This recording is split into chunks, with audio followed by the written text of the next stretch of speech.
ஆனந்தி, மிக மிக மோசமான சூழல்ல இப்ப கரூர் மருத்துவமனை இருக்கு. அந்த காட்சிகளை நீங்க பார்க்கலாம். மிகுந்த பரபரப்போட இருக்கு. அடுத்தடுத்து ஆம்புலன்ஸ் வந்து கொண்டே இருக்கு. தாவேகா மாநாடு முடிந்த இடத்துல இருந்து ஆம்புலன்ஸ் வந்து கொண்டே இருக்கு. அந்த ஆம்புலன்ஸ்ல இருந்து மயக்கமடைந்தவர்களை உள்ள மருத்துவமனையில் அனுமதிச்சு வர்றாங்க.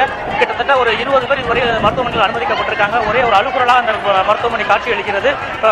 உடனடியாக இந்த மருத்துவ குழுவை அனுப்ப வேண்டும். ஏனென்றால் ஒரு பலர் வந்து உயிருக்கு ஆபத்தான நிலையில இங்க அனுமதிக்கப்பட்டிருக்காங்க. ஒரு 5 குழந்தைகள் உட்பட ஒரு 20க்கும் மேற்பட்டோர் மிகுந்த ஆபத்தான நிலையில் அனுமதிக்கப்பட்டிருக்காங்க. குறைந்த அளவிலான மருத்துவர்கள் இருப்பதால சிகிச்சை அளிப்பதில் சிக்கல் ஏற்பட்டிருக்கு, தாமதமும் ஏற்பட்டிருக்கு. ஏன்னா ஒரு சில மருத்துவர்களை வைத்துக் கொண்டு ஒட்டுமொத்தமாக 20 பேருக்கு உயிருக்கு போராடுபவர்களை காப்பாற்றுவதில் வந்து பெரிய சிக்கல் ஏற்பட்டிருக்கு. முதல் வேண்டுகோளாக மருத்துவ குழுவினர் மற்றும் கூடுதல் மருத்துவர்கள் இந்த மருத்துவமனைக்கு அனுப்ப வேண்டும் என்பது கூடுதல் வேண்டுகோளாக இருக்கு. இப்ப தாவேகா மாநாட்டில் ஏற்பட்ட கூட்ட நெரிசலின் காரணமாக பலர் மயங்கி விழுந்தாங்க. அவங்க கரூரில் உள்ள பல்வேறு தனியார் மருத்துவமனைகள் அனுமதிக்கப்பட்டிருக்காங்க. இப்ப கரூர் அரசு மருத்துவமனைகள் பாத்தீங்கன்னா ஒரு 5 சிறுவர்கள் உட்பட 20 பேர் வந்து மயக்கமடைந்து மிகுந்த ஆபத்தான நிலையில் அனுமதிக்கப்பட்டிருக்காங்க.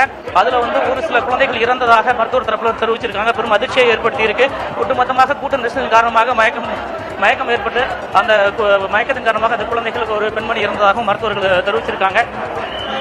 ஒரு அதிர்ச்சியை ஏற்படுத்திய நிலையில் இன்னும் உயிருக்கு ஆபத்தான உள்ளவர்களை காப்பாற்ற வேண்டுமெனில் மருத்துவ குழுவினர் உடனடியாக கூடுதல் மருத்துவ குழுவினர் கரூர் அரசு மருத்துவமனைக்கு வர வேண்டும். அங்கு ஆபத்தான கட்டத்தில் உள்ளவர்களுக்கு உரிய சிகிச்சை அளித்து அவர் உயிரை காப்பாற்ற வேண்டும் என்பது ஒட்டுமொத்த மக்களின் கோரிக்கையா இருக்கு. தொடர்ந்து ஆம்புலன்ஸ்கள் வந்த முன்னமே இருக்கு.